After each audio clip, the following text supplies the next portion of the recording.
Before you even start watching this video, just make sure that you complete all of the mesas. I still do highly recommend it because you're just going to be increasing your evasion level as you go on. And by the time you come back to this mesa in particular, which is the new strat, you'll be ready to go to fight these guys like nothing. But unfortunately, the good XP starts to appear after you are in the level 30 of this tower. You start off at level 10, and as you go on, you're going to go one up. So it'll be from 10 to 11.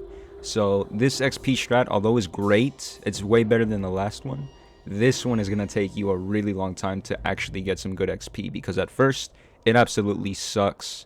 But as you play more, you start realizing that, yeah, you know what, it's worth doing this. And of course, if you guys have any good talisman or relics that you want to use, for instance, this one is the fart one. If you literally do what I said in the beginning of the video of completing invasions modes, you're going to be getting this one back anyway. So just wait until you get it. It's probably towards the end when you get it.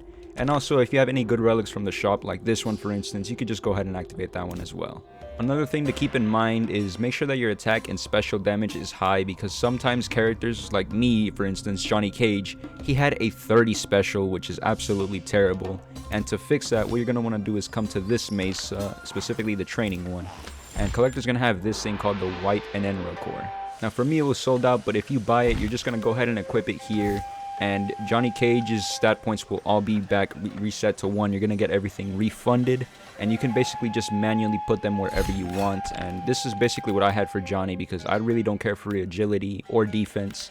These 3 is really what matters. But for the most part, try to focus more on your attack and special, and a little bit of your health too. You don't want to immediately die in this tower either. So once you've done everything I said, you're going to want to go to the gateway portal. Again, make sure you complete all the mesas so you can be as max level as possible.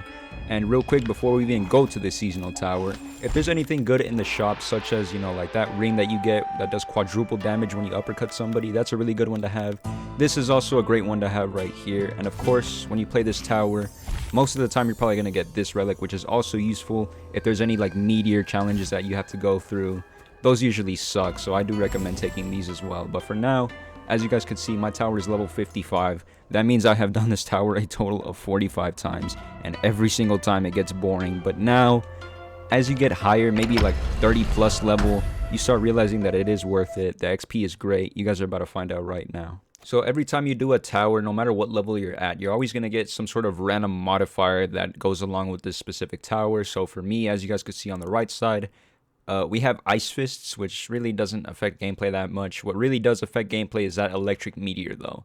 So because I got the Meteor challenge, it's going to be a lot harder for me to complete this one, because I didn't take that projectile consumable with me, which makes me immune to meteors. Instead, I took one that does double damage, so I have to deal with this meteor, unfortunately. This is the second round.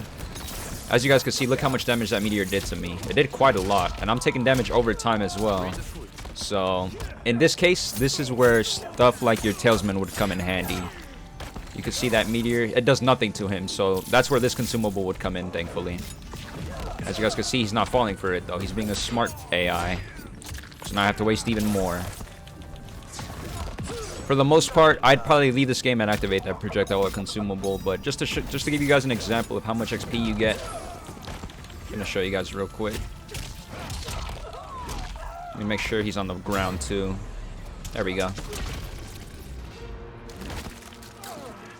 Now keep in mind, if your tower's like level 10, you're not going to get this amount of XP. But if you're higher than 30, you should get around this. You guys are going to see right here. Look at that. Tier 24, and already I tiered up. A whole tier up. So this is the amount of XP you're getting. Of course, the more of this tower that you do, the more XP you're going to get. And because I'm already at like level 55, I don't know what the max is. Who even knows if there is a max? But as you guys can see, I'm getting 3000 XP, which is phenomenal. This is great. But the only problem is, the more you play this, the more boring it gets, the more tedious it gets. And obviously, when you have challenges like that Meteor, it just becomes almost unplayable. But unfortunately, this is the way we have to do it now. So hopefully this helped you guys out. Again, I'm saluting all of you guys that are doing this, because this is a grind of a lifetime. It really is. This took me about 2 or 3 weeks to do, which absolutely sucks. But anyways, thank you guys so much for watching this video. Of course, I got Johnny Cage gameplay coming up soon. As you guys could see, I'm tearing him up right now. But thank you guys for watching. See you guys next time. Take care, everybody.